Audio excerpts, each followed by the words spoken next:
Puji Tuhan, haleluya. Salam sejahtera bagi Bapak Ibu Saudara sekalian, keluarga GPDI LCD Magelang dan setiap Bapak Ibu Saudara yang mengikuti Renungan 79.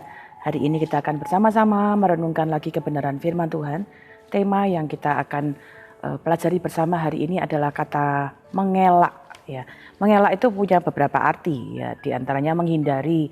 Misalnya kalau ada kendaraan yang akan datang kepada kita, ya kita mengelak, menghindari supaya tidak terjadi kecelakaan, ya. Tapi hari ini kita akan melihat bagaimana arti kata ini di dalam kehidupan kita sehari-hari. Karena ada satu pengertian yang kita dapat belajar dari kata mengelak ini adalah melepaskan diri dari tanggung jawab. Ya, ini adalah satu bagian yang kita dapat lihat dalam kehidupan kita untuk kita belajar bersama. Kita akan belajar dari satu peristiwa dalam Keluaran pasal 32. Ada satu catatan yang kita akan baca dari kitab yang telah tiba pada pasal 32. Kita akan lihat Keluaran 32 ayat 1 sampai 4. Ketika bangsa itu melihat bahwa Musa mengundur-undurkan turun dari gunung itu, maka berkumpullah mereka mengerumuni Harun dan berkata kepadanya, "Mari, buatlah untuk kami Allah yang akan berjalan di depan kami, sebab Musa ini orang yang telah memimpin kami keluar dari tanah Mesir. Kami tidak tahu apa yang telah terjadi dengan dia."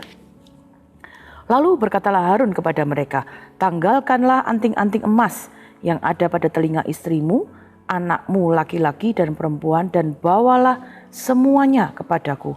Lalu seluruh bangsa itu menanggalkan anting-anting emas yang ada pada telinga mereka dan membawanya kepada Harun. Diterimanya itu dari tangan mereka, dibentuknya dengan pahat, dan dibuatnya daripadanya anak lembu tuangan. Kemudian berkatalah mereka, "Hai Israel, inilah Allahmu yang telah menuntun engkau keluar dari tanah Mesir." Ya, kita sudah sampai pada pembacaan ini. Ada kisah yang kita dapat lihat bagaimana dalam perjalanan bangsa Israel ketika Musa ada di gunung dalam waktu cukup lama, kemudian bangsa Israel mulai gelisah dan mereka kemudian membujuk Harun, ya, untuk kemudian membuat Allah bagi mereka. Ya, ini adalah sesuatu hasutan, bujukan yang salah, ya, yang keliru, ya. Dan Harun mendengarkan bangsa Israel.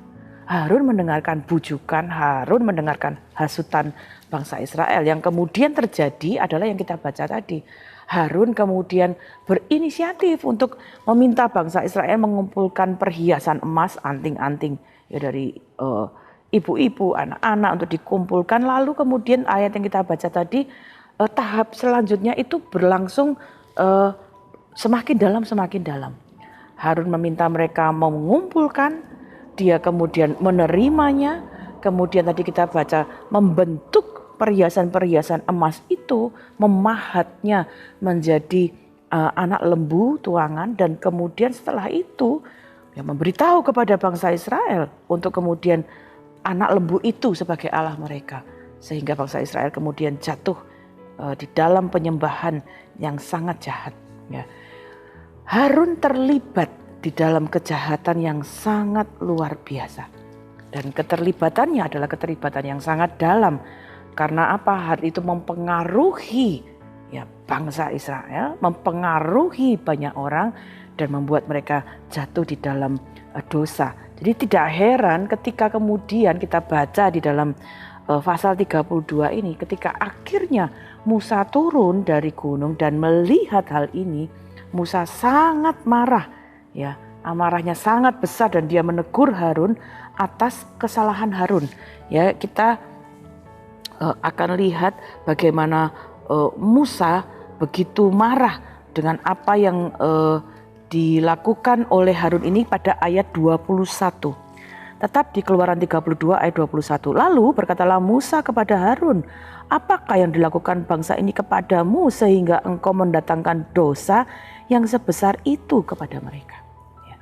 Ketika Harun ada dalam kesalahan kemudian menghadapi kemarahan Musa, ya, kita lihat Musa mempertanyakan, ya, bagaimana tanggung jawab Harun karena dia yang seharusnya menjadi pemimpin saat Musa sedang melaksanakan tugasnya. Nah, mari kita belajar bersama apa yang Harun lakukan ketika dia dalam kesalahan dan dia berhadapan dengan permintaan untuk mempertanggungjawabkan hal itu.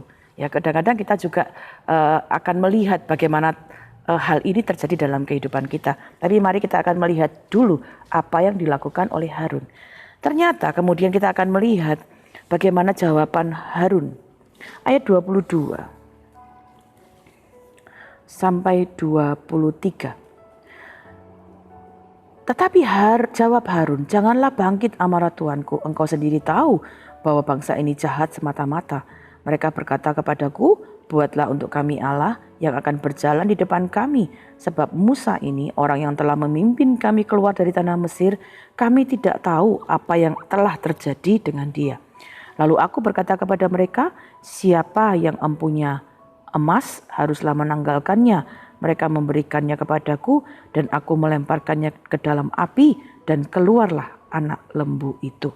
Ya, sampai di sini saja yang kita dapat baca. Apa yang kita dapat belajar? Ternyata ketika Harun jatuh di dalam kesalahan dan berhadapan dengan kemarahan Musa, yang dia lakukan adalah justru dia mengelak, ya, tidak mau mengakui tanggung jawabnya, melepaskan diri dari tanggung jawabnya. Yang pertama tadi kita dapat lihat menyalahkan bangsa Israel. Dia berkata bangsa ini jahat semata-mata. Ya, kita dapat lihat ya bahwa ternyata sifat dasar manusia ya untuk mengkambing hitamkan, untuk mengelak dari kesalahannya itu sudah ada. Ya, bahkan tentunya kita sudah dapat belajar dari firman Tuhan sejak kejadian Adam dan Hawa ya. Mereka saling menyalahkan satu dengan yang lain dan itu pun kita belajar dari kisah ini. Harun menyalahkan bangsa Israel. Itu menjadi sifat manusia untuk mengelak ketika ada kesalahan atau tanggung jawab yang harus dia pikul. Ya, mungkin kita pun mengalami hari-hari ini, baik kita sendiri yang melakukannya atau kita mungkin melihat orang-orang yang menjadi orang-orang yang mungkin kita tegur atau kita sendiri yang mungkin sedang ditegur ya. Jadi kadang-kadang kemudian berusaha mencari kambing hitam. Harusnya Harun dapat menenangkan bangsa Israel ya, tidak terpengaruh kepada kegelisahan mereka, tapi justru dia terlibat terlalu jauh. Ya, ini kiranya juga menjadi satu bagian yang menjadi teladan bagi kita ya. Ketika kita ada dalam kekeliruan, ada dalam kesalahan, ya kita tidak kemudian menjadi pribadi-pribadi yang justru mengkambing hitamkan orang lain ya, mengelak dari kesalahan yang kita lakukan. Dan bukan hanya menyalahkan bangsa Israel ya, Harun justru menyalahkan Musa. Ya, ketika kita baca tadi ada kalimat ini. Musa, kami tidak tahu ya, kami tidak tahu apa yang telah terjadi pada dia. Seolah-olah Musa, karena Musa terlalu lama lah, mereka kemudian melakukan hal ini, jatuh di dalam dosa penyembahan berhala. Ya, sekali lagi, ya Harun mengelak dari tanggung jawabnya. Dia justru menyalahkan Musa. Ya, ini adalah satu teladan yang tidak baik yang kita perlu bersama-sama waspada ya, jangan meniru apa yang dilakukan oleh Harun. Bahkan dia tidak mengakui apa yang dibuatnya. Kalau Bapak Ibu baca tadi ya ayat 24, dia menjelaskan bahwa ya memang aku mengumpulkan perhiasan, tapi perhiasan-perhiasan itu kemudian dilemparkan dalam api. Ya, kalimatnya berkata begini, mereka memberikannya kepadaku dan aku melemparkannya ke dalam api dan keluarlah anak lembu itu. Ya, padahal Harun yang menerima kemudian memahatnya sampai menjadi anak lembu. Ya, jadi ada bagian-bagian dia tidak mengakui apa yang dibuatnya. Dia tidak mau mengakui kesalahannya, tetapi kemudian Musa ya mencatatnya. Musa menegur dia dan mencatat di dalam Keluaran sehingga kita bisa tahu dengan persis apa kesalahan, apa hal-hal yang Harun tidak akui ya. Dan kemudian itu menjadi terbuka dengan jelas supaya apa kita kemudian jadi waspada dan tidak mengikutinya. Ya, ada beberapa hal yang kita dapat belajar bahwa sesuatu yang kemudian berusaha disembunyikan oleh Harun ya, itu kemudian akan terbuka.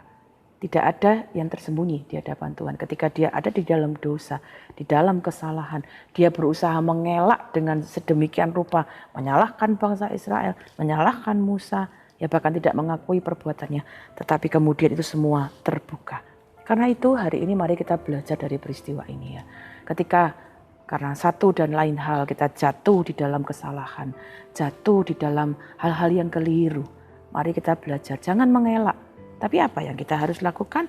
Mari kita lihat Amsal pasal 28.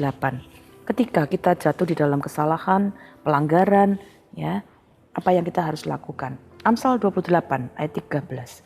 Siapa menyembunyikan pelanggarannya tidak akan beruntung, tetapi siapa mengakuinya dan meninggalkannya akan disayangi.